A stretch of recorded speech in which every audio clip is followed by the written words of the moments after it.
See if the wind will let me talk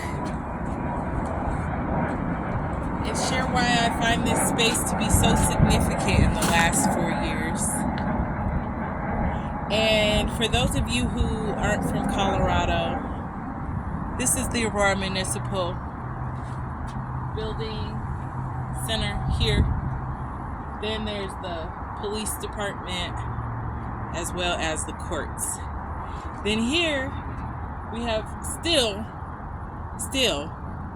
my favorite library, Aurora Central Library. So growing up, in fact, my neighbor, rest in peace, helped found this library in '83 when I was first born, as well as my favorite mayor of Aurora, who was Mayor Hogan. So anyway, that's a side note. I used to come to the library all the time, especially in high school. My mom brought me here all the time. That's why I bring my babies here, libraries all the time. But I used to come here all the time. So in high school, everybody knew this is where I was going to be after school, unless I was teaching aerobics at what was called Mademoiselle Spa. So when I say I'm from here, I'm really, really from here. And one time I did get in a fight with a girl for looking at me, and I cut her with a ruler, and she bled on my jeans, and I got mad, even madder, and I was ready to pick up a rock and throw it at her. And my dad is just running up, driving up to pick me up, and runs out of the car no. So needless to say, I used to have an attitude problem, a temper problem. In fact, I'm so glad that God delivered me from that level of anger, because it was rage. It was rage. But I only got in a couple of fights, but I thought it was fitting that I fought at the library. But that's not why I'm coming to you today. The real reason that I find this so significant in the last 4 years is I was pregnant when Elijah McClain was killed, but I saw it on the news. It was a quick blurb. I knew something was up, but it didn't resurface again for months. I want to say a year. So by that time I had had a baby and really wanted to be out here, really wanted to be, what I'm typically on is out here advocating.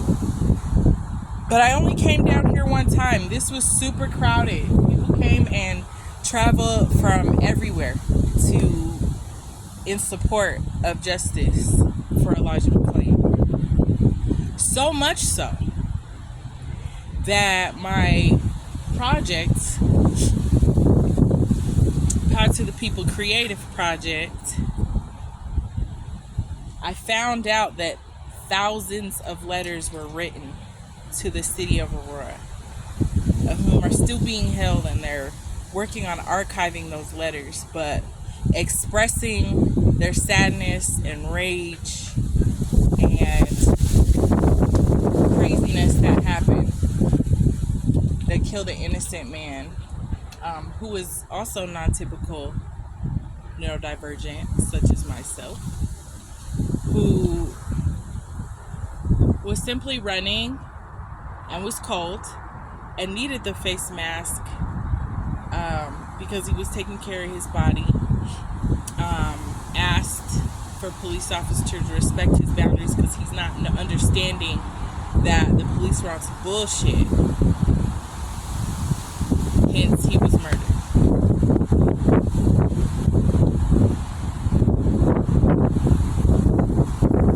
So we're coming up, I guess, on the eve or the anniversary this month, I believe. And last year, this is when I started our Peace Pledge. Just wanted young people to promote peace throughout the school year. Then after that, we worked with steppers here in Overland to do a whole project that we didn't even finish until January. But anyway, I brought my baby out here when there were crowds of people, and it just became very clear clear to me that it doesn't matter how loud we scream and shout. What does matter is our behavior and what we do in lieu.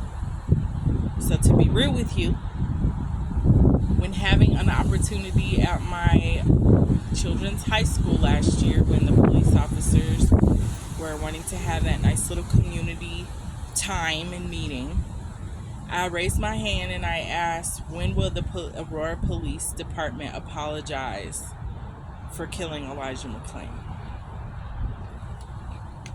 They're never going to apologize. They're never going to apologize.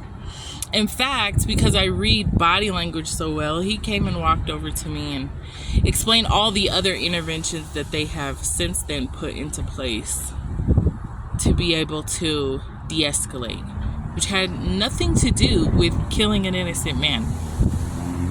And I don't think I digress. I also find it interesting that there is a bench over there with one of the most profound peace quotes as you walk into the police officers' like little courtyard over there, which is next to the Aurora History Museum. So being from Aurora, I find that sometimes there's cognitive dissonance, especially with my own personal run-ins with the police throughout my entire life here in Aurora. And I just thought that I would want to just say a couple of words, since it was still wrong and since we're still having these struggles with Aurora Police Department.